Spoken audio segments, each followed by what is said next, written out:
Hi, my name is Brian Doherty. This is a video about the corruption within the Garda Ombudsman and the Irish Government since my family reported a paedophile and we've been under constant surveillance by the Irish Government and the Garda.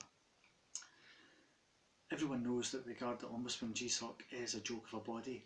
It has a conviction rate or even a disciplinary rate of officers of something approaching 1%, and it must be galling for good Garda officers when it is a toothless organisation which is institutionally corrupt. Dear Carmel Foley, the Commissioner of GSOC, perhaps it's a good idea as the head of the Ombudsman not to instruct your officers to arrest someone, i.e. myself, who makes a substantiated complaint about corrupt Garda. Call me old-fashioned, Commissioner Foley, but the Ombudsman should be there to hold the Garda to account, not to attack members of the public who report corruption. Do you think, Commissioner Foley, that perhaps it's about time you retired and took an inflated pension from the government, given your ineffectiveness and the Garda Ombudsman's corruption? I complained to Minister Fitzgerald in December 2015 about shocking illegal surveillance against my family for nearly 20 months by the Garda because we reported paedophilia and an elite paedophile ring. This was on the 15th of December.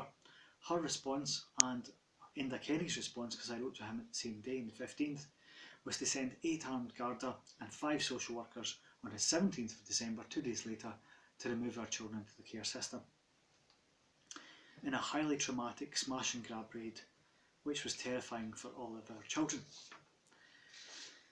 In January 2016, a scandal erupted when my wife and I were in Dublin meeting with RTE investigative personnel telling our story.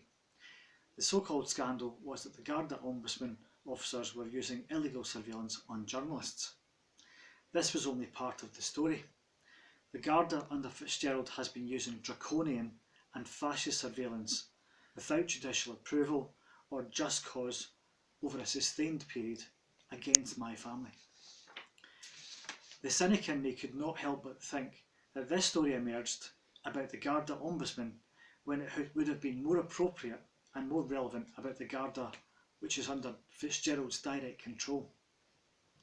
The Garda Ombudsman is theoretically less within the control of government, and therefore theoretically Fitzgerald is also slightly less responsible than her control over the Garda, in which she has authorised and approved directed surveillance against my family for reporting elite paedophilia.